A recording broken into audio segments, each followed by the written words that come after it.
to Ellie's channel. Hope everyone is enjoying their morning and God bless. Um, so right now this will be part 7 of The Forgotten Wife. Just a quick recap of yesterday where we left off, which was basically Maribel, which is the babysitter of TJ, which is Riley and Todd's son. He was kidnapped. Right now, he's in the hospital safe, thank God. But he was kidnapped, and detectives are involved. And right now, where we left off at, like the ending of that was basically Todd gets a message from an unknown number showing a picture of TJ sitting on a park bench, and then the message says game on, sir. So um right now Todd is showing this to the detective. So yeah, that's where we're at right now, to find out more about TJ and who is involved. Well, right now they're trying to figure out who is involved with the break-in at their house, the attack, and also now with the whoever took TJ, and now he's in the hospital. So we're gonna pick it up from there, which is Riley, which reads, the next afternoon, we are finally being released to go home. All of TJ's tests came back clear, and the doctor confirms he was given some kind of sleep aid. Well, thank God that it was nothing more. Yeah, even though still, that's not to like condone it, but still. He spoke He spoke to the same lady from the police department who specializes in questioning children, but all he remembers is someone grabbing him from the side and giving him a popsicle. Hey, Todd says, coming into the room. Daddy. Hey, little man, how are you feeling? Good, I'm going home with mommy. I know. Why are you here? I came to take you I came to take you and TJ home. No, thank you. Look, Riley, I know you are upset, but I am here to help. I think you've done enough. Why are you blaming me for this? Are you serious? TJ, go and play over there while mommy talks to daddy. I wait until he walks away. All of this is because you cannot keep your penis in your pants. You brought this into our lives, not me, you. Look, I get that you are upset, but now is not the time for you to move out. You and TJ need to be at home. Oh, so you can protect us? Ha, that's a joke. You couldn't protect us before. What makes you think you can now? I'm going to take some time off until Detective Collins and his team figure this out. What's to figure out? We both know this is Octavia. Find her and this will stop. We don't know that. A nurse comes in with the discharge paperwork and a wagon for TJ to ride downstairs. Once I am done loading our things, I turn back to Todd. Stay away from us. TJ and I have been staying in our new condo for almost 3 weeks. It took some getting used to, but it is our new normal now, and it has security, which has been the biggest plus. I have been working from home trying to get everything finalized for the new blog and feature for The Forgotten Wife. Finishing up lunch, my cell phone rings with a call from Roll. Riley, oh my God, have you seen the email? Hello to you too. Sorry, hey, have you seen the email? No, what happened? It must be good because Riley, stop what you are doing and read it now. Now, please, and call me back. Before I can respond, he hangs up. I walk into the living room with TJ's sandwich, chips, and juice. I sit it on the table in front of him and grab my laptop. 2. Forgotten wife. Subject: the forgotten wife. I am tired of playing this game. Surprise, there is no Samsung. I wrote this email not knowing if you would take the bait, but you did. While I thank you for your advice, it is too late because my husband left me. As a matter of fact, it has been about 8 years since he walked out on me and married you. What the? And now you're me. Funny how life is. I know you are probably trying to figure out why I would come after you and not Todd, but it'll all make sense soon. So hold tight because the game is just beginning. Oh, the attack wasn't meant to kill you, but it did get you to move. Nice condo, by the way. Until next time. The real forgotten wife. Oh, wow. This whole time I thought that was Todd. And what's crazy is I read this book before, but it's been a while. I thought that was Todd, but now I'm getting that's crazy. So I guess it was maybe his first wife ever. Something must have happened there, but that's crazy. My hand flies to my mouth, and the ringing of my phone causes me to jump. Ray, I cry into the phone. Riley, what's wrong? Is it TJ? I can't say anything. Riley, talk to me. I know who attacked me. I say, walking away from TJ. Who? Todd's first wife. Let me call you back. I release the call without giving her a chance to say anything. Immediately dialing Detective Collins' number, I let him know I need to see him. After giving him my new address, I hang up and dial Todd's number. Hey, I was just about to call you. Why didn't you tell me you were married previously? What? Todd, cut the BS. Were you married prior to me? He sighs. It was a long time ago. How did you find out? The source? What do you mean? What in the hell do you think I mean? She contacted me. Who? Did you not just hear me, or are you playing stupid? Riley, I don't know what you mean. Your fucking ex-wife is what I mean. She contacted me. I'm on my way to you. Don't bother. Riley, I know you are upset, but there are some things you need to know. I'm coming over. He hangs up on me. I begin to pace before I sit to read the email again. You know, just to make sure it said what it said. I sent Raw a text. Has anyone else seen this email? Just me. Are you okay? Who is this woman?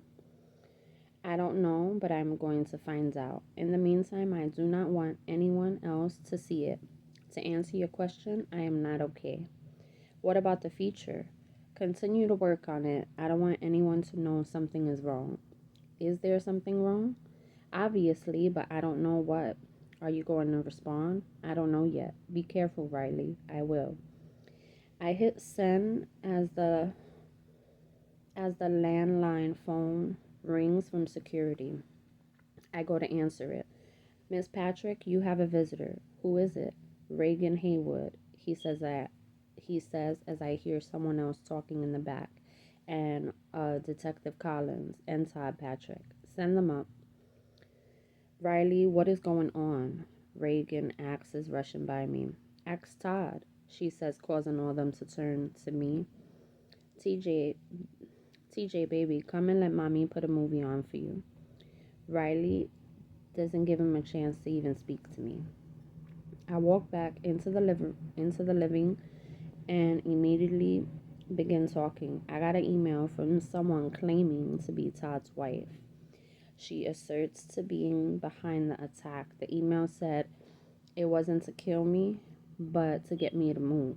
She even mentioned about this condo being nice. Todd, who is this? I rub my head. Talk, Riley yells. We all sit. I have been married before. Twice. Wow. Who are you? Because apparently I don't know who the hell I am married to. Riley, I am sorry. Man, screw your apology because it doesn't do crap for me and our son when our lives are on the line. Whoa, calm down, Collins says. Todd, go on. My second wife's name was Layla. I met her when I met her when she would come to Memphis on business. I was still married to my first wife, and so so you always been a cheater. I look at her and she rolls her eyes. Anyway, Layla and I had an affair for over a year. She decided to leave her husband and was pressuring me to finalize my divorce. When I wasn't moving as fast as she wanted, she moved back to South Carolina. I found out months later she was pregnant. To make a long story short, oh no, we got time, Reagan says. I finalized my divorce and moved to South Carolina. Layla and I got married at the courthouse and everything was great until it wasn't. Marrying her turned out to be the worst mistake of my life. Why? Collins asks. For starters, she had trust issues with men that stemmed from an incident when she was in college. What kind of incident? When she was 19, she was gang raped by a group of boys at a party. Ever since then, she was never the same. In and out of hospitals and on all kinds of drugs. Her family kept this from me because she made them believe she was better. What happened to the baby? Riley says. She died. How? I look down at my hands. Hello, she says, snapping her fingers. What happened to the baby? Layla was attacked in our home the morning of her baby shower. She and the baby died. Attacked by who? I shrug. Was it you? Reagan says. No, I wasn't even in town. Her family and even the police suspected me, but I was here for the Memorial Day weekend. Layla and I wasn't on the best of terms by then. You're lying, Riley angrily yells. One man isn't there for his wife's baby shower. I wasn't there because she tried to kill me. Is this a badly written horror movie? Next, you're going to say she isn't really dead. She is, I confirm. Todd, why did Layla try to kill you?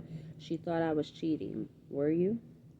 No, but she was convinced because somebody was sending her messages and leaving her notes on her car.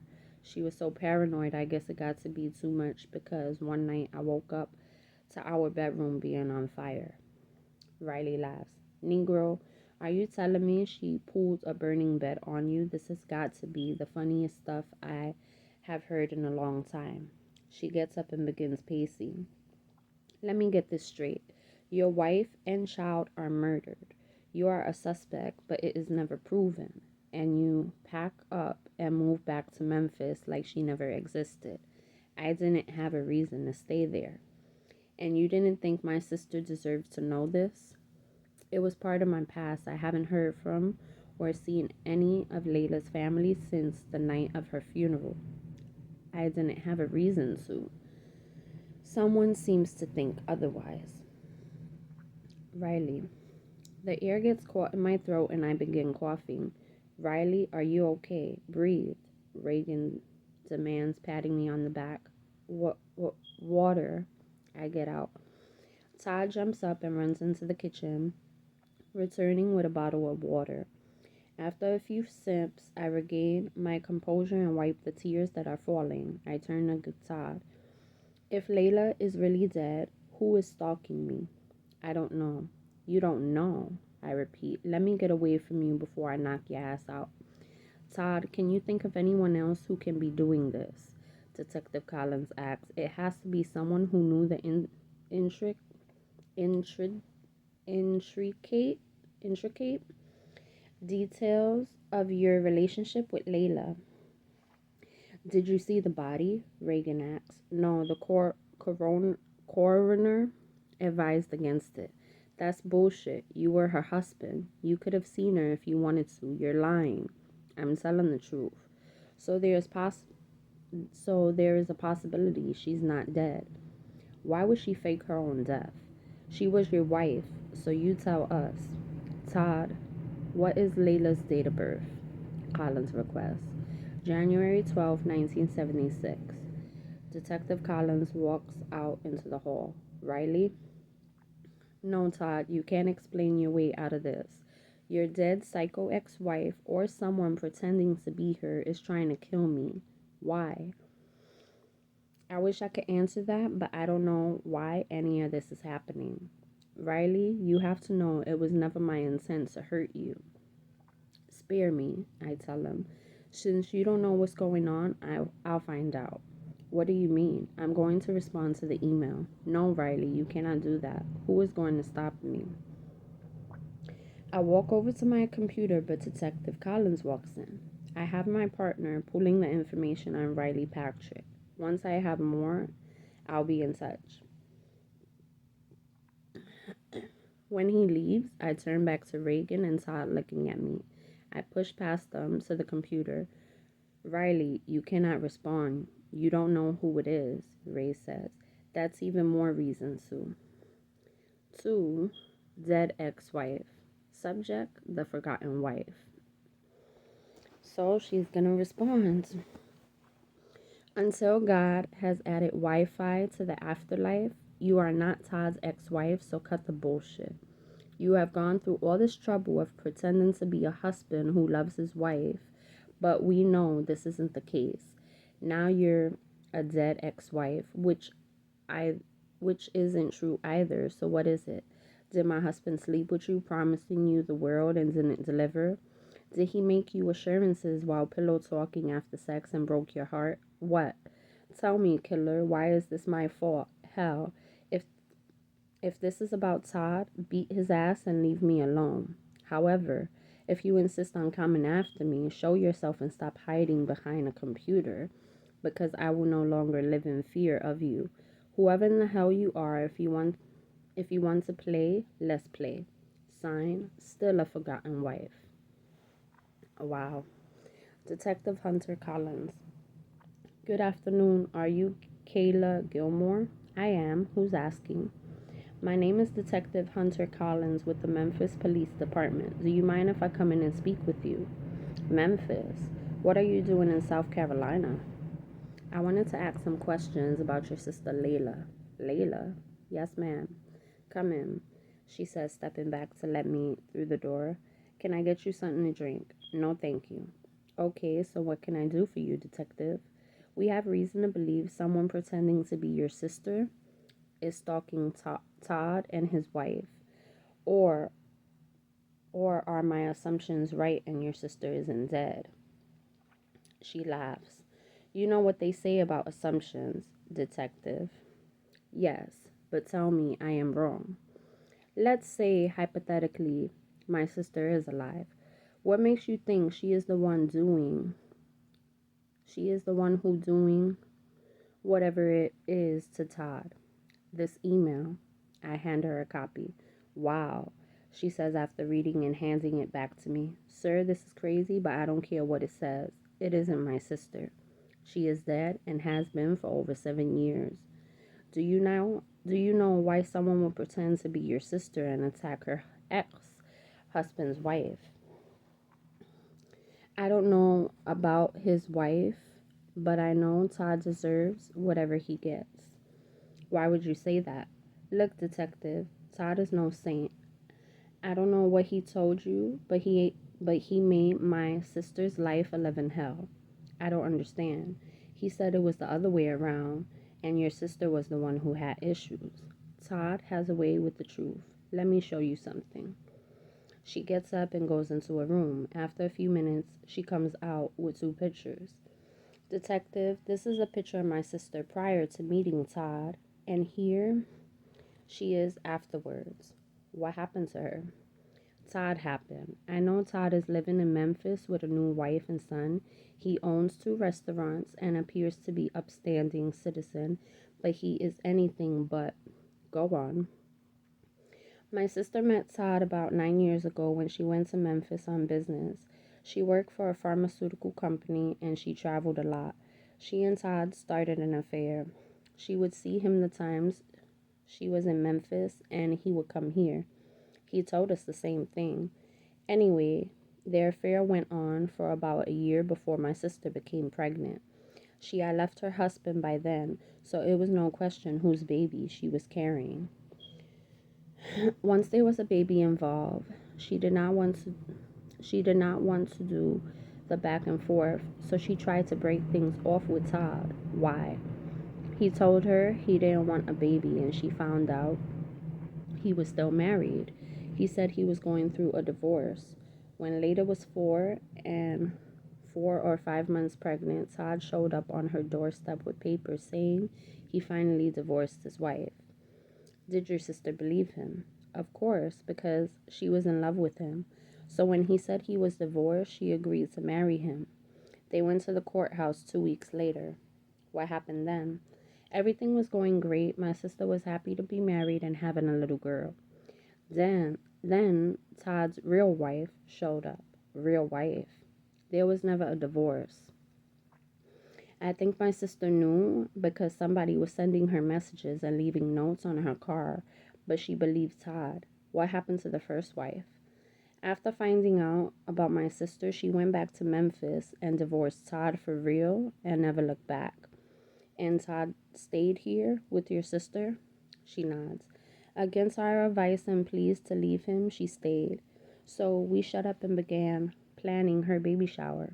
I'll never forget the date, May 24th, 2011, the day I lost my sister. She gets up and goes over to a drawer and comes back with a news article. Woman 8 months pregnant, badly beaten after home invasion. There was no home invasion because whoever did this was in the house. No forced entry, the alarm was off. I know it was Todd, but I couldn't prove it. He says he was in Memphis because your sister tried to kill him. She chuckles. She never tried to kill him. Yes, somebody set their bedroom on fire, but she was there too and could have been hurt. Fire officials investigated but could never find out who was responsible. After she was attacked, the police began to dig into Todd's past and he ran. My sister laid in a hospital bed for 3 weeks fighting to survive. The beating was so severe it left her disfigured. The person who did it stomped her in the stomach over and over until the baby was crushed. What happened to Todd? He became Memphis' problem. Have you heard from him since? Once, after the funeral when he came back to get the paperwork for her insurance. He couldn't even wait until her body was cold to cash in. I hope to never see him again in this lifetime or the next. Thank you for your time. Detective, if Todd did this, stop him because he is a liar and a user. Get in touch with his first wife and she'll tell you. Do you have her name? Aubrey Daniels. She was young and naive, but she knows his secrets. Find her and you'll see. Could she be the one doing this? She shrugs. Could it be you? She smiles. Is it you? I ask her again. What would I have to gain by attacking his wife? She asks. You can make him pay for attacking your sister, for taking your sister. Yeah, I can also blame God, but you don't hear me cursing him, do you? Detective, if it were me, I wouldn't go after his wife because it would be Todd I'd torture. So before you start to suspect me, maybe you should check your source. Todd is not who he portrays to be. Now, if you are done, I have work to do. I stand to walk out. One last question. Was your sister dealing with mental issues from being attacked in college? Hell no, my sister was attacked, but she dealt with it through counseling and her passion for photography. That's a lie Todd tells to keep folks from looking at him. Thank you again, and I apologize for bothering you. Oh, and detective, you didn't have to come all this way because a phone call would have sufficed. You're right, but I needed to see for myself. Well, she's buried in Guthrie Cemetery, plot number 3275, if you need any more proof. Or you could have easily pulled her death certificate. I know Todd is a smooth talker, but I'll be damned if I let him badmouth my sister in death. I didn't mean to upset you. Then you shouldn't have come. When I get to the car, I hear Kayla's voice in my head. Check your source. Todd is not who he portrays to be. How does Grant Nelson fit in? What about Octavia? I ask, talking to myself. What in the hell is going on? I grab my phone to call my partner, Detective Tim Warren. What's up, Collins? Are you back in Memphis? Not yet, but have you heard anything on Octavia Wright? Nah, man, we haven't located her yet. Her phone is off, so we can't trace it. There hasn't been any credit card usage, and the OnStar is disabled on her vehicle. We have someone checking her apartment, but it doesn't look like she has been there for almost a month. What about a family? He says, sounding like he's shuffling papers. She has a cousin who lives in Jackson, Mississippi, but she hasn't heard from her either. Thanks, man. Is everything okay? No, something isn't right about this entire case, but I can't figure it out. Anything I can do until you get back? As a matter of fact, there is. Can you pull up everything? Can you can you pull everything you can on top, Patrick, Layla, Patrick, Kayla Gilmore, Grant Nelson, and Aubrey Daniels, because something isn't adding up.